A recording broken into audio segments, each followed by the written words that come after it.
A radioactive lake so toxic that Geiger counters still go off when you stand beside it. A town where 75 men walked into a coal mine one morning and not a single one came out.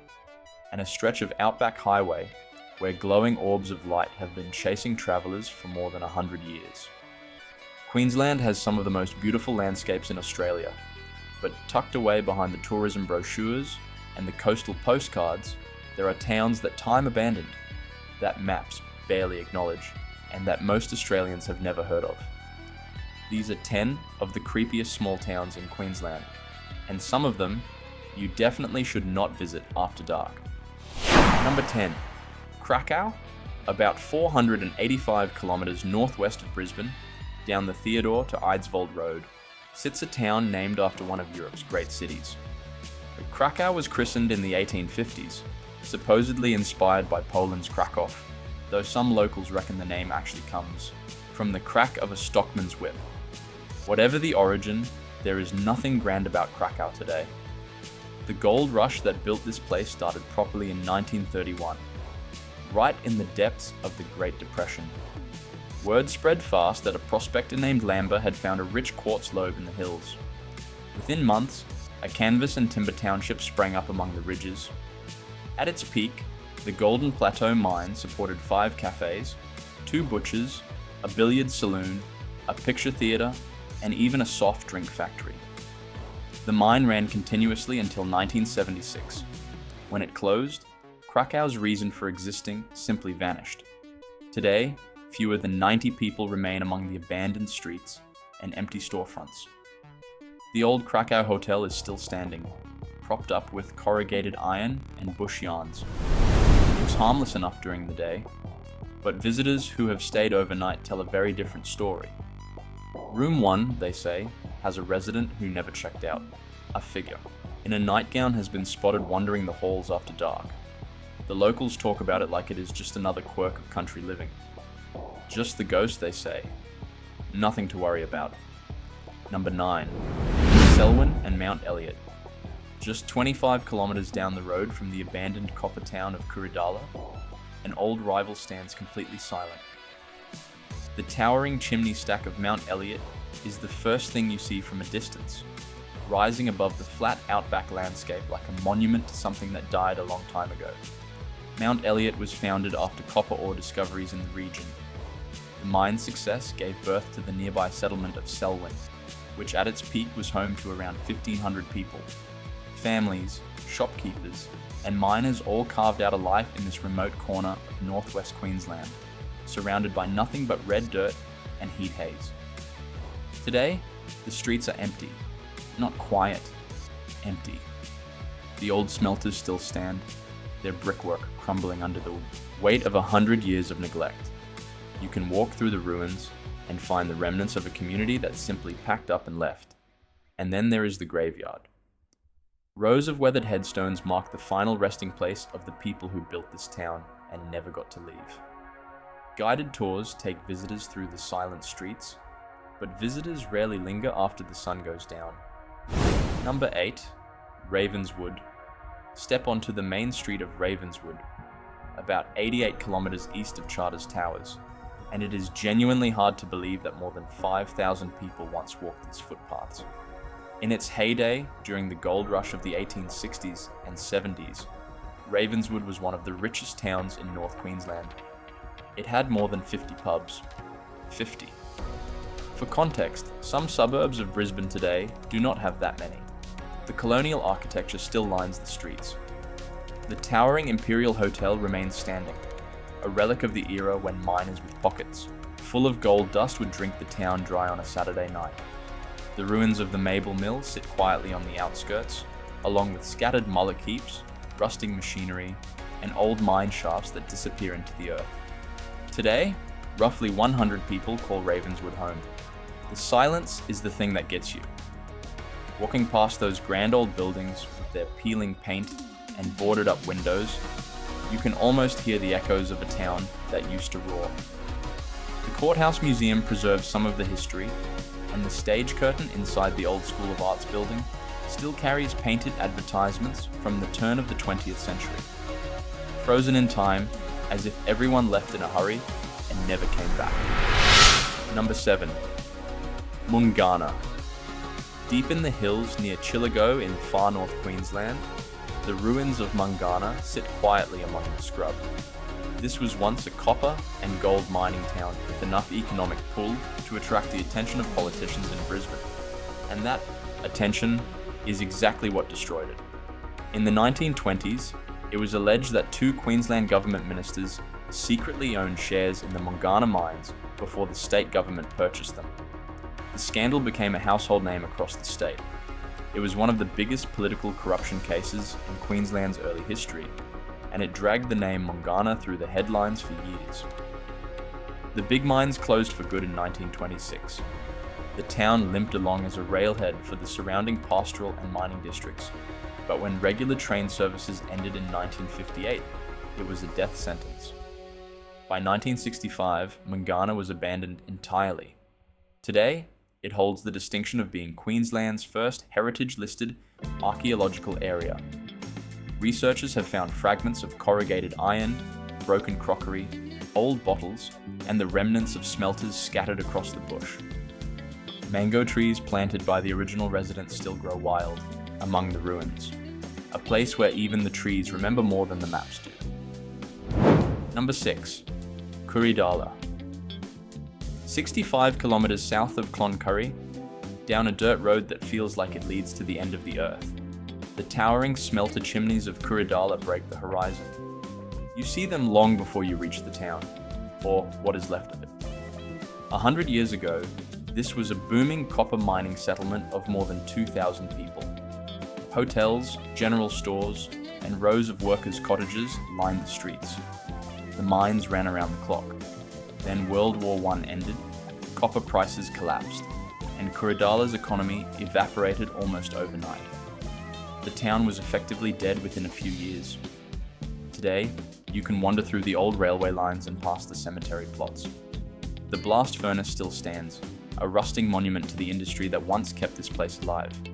But here is the part that earns Kuridala a spot on this list. The ground beneath your feet is not always solid. Warning: signs throughout the area caution visitors about unmarked mine shafts hidden beneath the surface. Some of these shafts are deep, and they are not fenced. Step in the wrong place, and the outback will swallow you whole. If you are finding this useful, do us a favour and hit subscribe. We cover Australia's most fascinating and forgotten places every week. Now, back to the list. Number 5, Mount Mulligan. About 170 kilometres west of Cairns, beneath the shadow of a massive flat-topped sandstone mountain, lies what many consider the most haunted town in Queensland. And unlike most entries on this list, the horror here is not a legend. It is documented, verified, and deeply tragic. On the 19th of September 1921, at 9:25 in the morning, a series of explosions ripped through the Mount Mulligan coal mine. The blasts were so powerful they could be heard 30 kilometers away. Every single miner underground was killed. 75 men. Fathers, husbands, sons, not one survived. The investigation that followed revealed a catalogue of failures. Miners had been working with naked flames because the mine was considered safe. Explosives were stored and handled carelessly. Dust levels inside the shafts were dangerously high. The coal seams at Mount Mulligan are conspicuously dry, which made the coal dust a ticking bomb. In a grim coincidence, the township had voted to establish its very first cemetery just 2 weeks before the disaster. 69 of the victims were laid to rest there.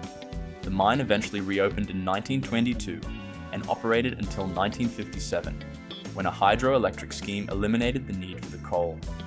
After that, the buildings were removed and the families moved away. Today, Mount Mulligan is officially gazetted as a locality, but in the 2021 census, it recorded no people or a very low population.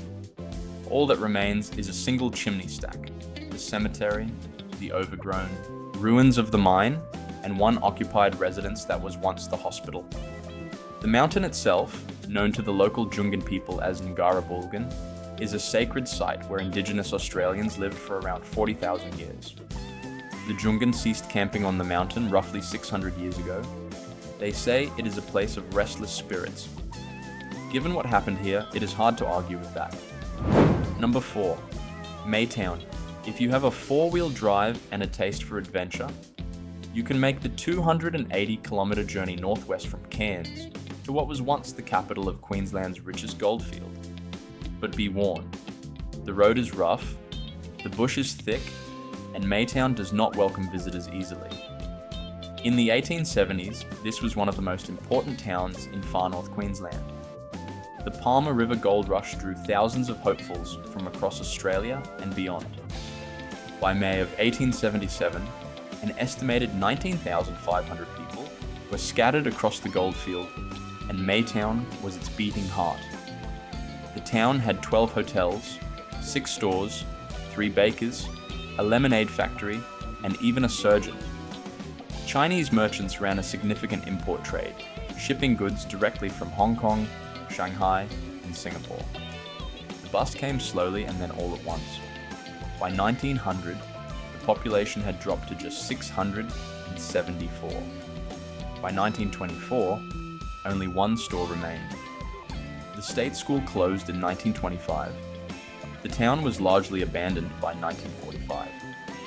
Today, Maytown is a heritage-listed site deep in the bush. The old baker's oven is still there. Stone curbing lines what used to be Leslie Street. Telegraph poles stand like skeletal sentinels among the trees. And in the cemetery, 16 headstones mark graves dating from 1875 to 1986. The jungle has taken most of it back. Here you can camp at one of the deserted campsites nearby, though most travelers prefer to leave before nightfall. There is something about the silence of a place that once held nearly 20,000 people that sits with you long after you leave. Number 3. Mary Kathleen. Between Mount Isa and Cloncurry, along the Barkly Highway in northwest Queensland, there is a turnoff that leads to one of the most visually striking and deeply unsettling ghost towns in Australia. Mary Kathleen was not some rough mining camp that grew out of chaos. This was a purpose-built, architect-designed township. In 1954, prospectors Clem Walton and Norm McConaughey discovered a massive uranium deposit in the Selwin range. The site was named after McConaughey's wife, Mary Kathleen, who had died from illness just days before the discovery. Within a few years, Rio Tinto formed Mary Kathleen Uranium Limited and built an entire town from scratch. By 1961, around 1,000 people lived there. The town had a post office, a school, a hospital that delivered more than 200 babies, an Olympic-sized swimming pool, a drive-in cinema, a golf course, 2 churches, and a community store. It was, by all accounts, a model outback community. The mine produced thousands of tons of uranium oxide for the United Kingdom, Japan, Germany, and the United States. But when the uranium ran out in 1982, the decision was swift and brutal. In April 1983, the entire town was put up for auction. Everything from the hospital to the streetlights was sold off. Buildings were dismantled brick by brick and carted away. By 1984, all that remained were concrete slabs, empty streets, and the scars of the open-cut mine. And then there is the lake. The massive pit mine has filled with water over the decades, creating an electric blue pool that looks almost beautiful in photographs. It is not beautiful, it is toxic. The bright turquoise color comes from minerals leaching out of the pit walls. Geiger counters still register elevated readings around the site. The mining company covered the tailings with crushed rock instead of clay to save money, and the seepage of radioactive radium and thorium has been far greater than originally predicted. Scientists have found ongoing uptake of heavy metals into the vegetation, and cattle now graze freely on land that still carries a radioactive legacy. Despite all of this, tourists regularly camp on the old house slabs and walk down to the mine for a look. Some people even swim in the water. Whether that is bravery or something else entirely is up for debate. Number 2, Min Min. Between Boulia and Winton, in the vast channel country of central western Queensland, there is a stretch of lonely outback road where something very strange happens after dark. The Min Min lights have been part of Australian folklore for well over a century. They are named after the Min Min Hotel, a notorious bush shanty that burned down in 1918. The hotel sat on the boundary of two large cattle stations, Warrenda and Lucknow, and had a reputation as one of the roughest establishments in Western Queensland. It even had its own cemetery out the back. Shortly after the fire, a local stockman reported being followed by a mysterious glowing light on his ride to Boulia. He could not outrun it. He could not explain it. And he was not the last. Since then, thousands of people have reported seeing the Min Min lights. Witnesses describe them as fuzzy, glowing orbs, sometimes the size of a football, sometimes larger. They hover above the ground, change color between yellow, orange, green, and blue, and appear to follow travelers on foot, on horseback, and in cars. Sometimes for kilometers. They have been seen across outback Queensland, parts of New South Wales, and the Northern Territory. Indigenous Australians have their own accounts of the lights that predate European settlement by thousands of years. To the local Pita Pita people, the lights are spirits, and the traditional warning is clear. If the Min Min lights catch you, you will never be seen again. A number of unexplained disappearances in the region have been linked to the phenomenon over the years. A neuroscientist from the University of Queensland proposed in a published paper that the lights are caused by atmospheric refraction. Cold air trapped beneath warm air on still desert nights can bend light from distant sources like car headlights or campfires hundreds of kilometers across the flat terrain, creating an inverted mirage. It is a plausible theory, but it does not explain why the lights appear to track individual people, or why sightings were recorded long before cars existed. The town of Boulia has embraced the mystery. They built the Min Min Encounter Centre, a theatrical experience with animatronics and special effects that tells the stories of eyewitnesses. But the centre closes at sundown, and the real Min Min, if you believe the accounts, only comes out after that. Number 1. Betoota. Far out in the Channel Country of southwestern Queensland, roughly 170 kilometres east of Birdsville, on a gibber plain that stretches to the horizon in every direction, sits what may be the loneliest town in Australia. Betoota was surveyed in 1887, but only 3 streets were ever given names. It served as a Cobb & Co changing station, a customs post, and briefly had a police station that was shut down in 1930 because an inspection found that nobody had been taken into custody or appeared before its court in more than 5 years. There simply was not enough crime to justify a police presence. There was barely enough anything. For most of the 20th century, Betoota's sole landmark was its hotel, and for 47 years, that hotel had exactly one operator. Simon Remienko, a Polish-born grader driver, bought the Betoota Hotel in 1957 and ran it single-handedly for nearly half a century. For decades, he was also the town's only resident, the sole occupant of an entire town in the middle of the Australian desert. When Remienko retired in 1997 at the age of 82 due to ill health, Betoota's population officially dropped to 0, and it has never recovered. The hotel eventually reopened in 2020 under new ownership. Travelers pass through for the annual Simpson Desert Carnival, but nobody lives there permanently. Betoota today is a racetrack, a dry weather airstrip, a cricket field, and a pub in the middle of absolutely nothing. The satirical news website The Betoota Advocate borrowed the town's name for a reason. It sounds like it could not possibly be real, and yet there it is, sitting quietly on the map, a town that outlived its only resident and now exists as little more than a name on a highway sign and a story people tell around campfires. Queensland is a state of coastline and coral reefs, of rainforests and reef islands.